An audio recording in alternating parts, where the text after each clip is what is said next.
আসসালামু আলাইকুম। আপনি যদি নতুন বিল্ডিং করতে চান বা বিল্ডিং সম্পর্কে জানতে চান, ভিডিওটি অবশ্যই আপনার জন্য। ভিডিওটি সম্পূর্ণ শুনবেন এবং ভালো লাগলে অবশ্যই শেয়ার করবেন।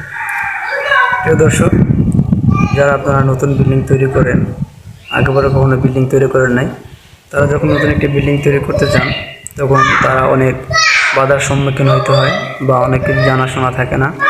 মিস্ত্রি তাদের মন ইচ্ছা মতন কাজ করে চলে যায়। অনেক সময় দেখা যায় ইঞ্জিনিয়ারদের কাজ করলে তারাও তাদের মন ইচ্ছা মতো করে চলে যায়। যখন আপনি একটা দুইটা বিল্ডিং করবেন বা একটা দুইটা বিল্ডিংয়ের কাজ দেখবেন, তখন অবশ্যই আপনার ওই বিল্ডিংয়ের উপর একটা ধারণা চলে আসে। তো আপনি বিল্ডিং না করেও কীভাবে আপনার ধারণাটা আসতে পারে, সেই জন্য আমার ভিডিওটা অবশ্যই ভিডিওটা দেখবেন সম্পূর্ণ বা আমার কথাগুলো শুনবেন। ভালো লাগলে ভিডিওটা শেয়ার করবেন। আপনি যখনই একটি বিল্ডিং তৈরি করতে যাবেন, বিল্ডিং তৈরি করার আগে যদি আপনি ইঞ্জিনিয়ারের প্রয়োজন হয়, দেখা যাইতেছে 3তলা 4তলা 5তলা ফাউন্ডেশন, অবশ্যই মিস্ত্রিদের ইঞ্জিনিয়ার প্রয়োজন হয়। তো ওই ক্ষেত্রে আপনি ইঞ্জিনিয়ারের সাথে আলাপ আলোচনা করতে পারেন, তার সাথে আলাপ আলোচনা করে একটা প্ল্যান তৈরি করতে পারেন। আর যদি মনে করেন আপনি 1তলা 2তলা বিল্ডিং করবেন, সেই ক্ষেত্রে আমি মনে করি ইঞ্জিনিয়ারের প্রয়োজন হয় না। কেননা 1তলা 2তলা বিল্ডিং করতে হলে মাটি টেস্টের প্রয়োজন হয় না। সয়েল টেস্ট না করলে ইঞ্জিনিয়ারের দরকার বেশি একটা হয় না, কারণ প্ল্যান যে কেউ করতে পারে। তো ওই ক্ষেত্রে আপনি অভিজ্ঞ একজন মিস্ত্রির সাথে আলাপ করবেন।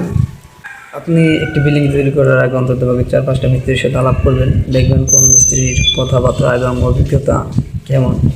তাদের ভিতর যাকে আপনার ভালো লাগবে আপনি তাকে দেওয়া কাজটা শুরু করবেন। কাজটা শুরু করার পরে আপনি সে কীভাবে কাজ করতেছে, তার কাজের কোয়ালিটি কেমন, কোন জায়গায় বিল্ডিং করছে, এগুলো আগে আপনি তার কাজটা দেওয়ার আগে বুঝে নেবেন। সে কোথায় কোথায় কাজ করছে, তাদের দু একটা সাইটে যাইবেন। সাইটে গিয়ে আপনি ওই সমস্ত মালিকের সাথে আলোচনা করবেন। আলোচনা করার পরে তারা যদি আপনার বলে যে না মিস্ত্রি ভালো, কাজ ভালো, অবশ্যই তাকে কাজ দেবেন। তো কাজ দেওয়ার পরে আপনি মিস্ত্রির সাথে কখনো এমন মেজাজে কথা বলবেন না যে মেজাজে কথা বললে মিস্ত্রির মন খারাপ হয়ে যায় বা মিস্ত্রির সাথে যারা কাজ করে তাদের মন খারাপ হয়ে যায়, এমন মেজাজে কখনোই তাদের সাথে কথা বলবেন না। তাদের সাথে সবসময় ভালো এবং সদাচরণ করবেন। আপনি যদি মিস্ত্রির সাথে ভালো ব্যবহার করেন, এটা আপনারই লাভ হবে। কেননা মিস্ত্রি আপনার ব্যবহারে খুশি হয়ে আপনার কাজটাও সুন্দরভাবে করার চেষ্টা করবে এবং সুন্দরভাবে করবেন।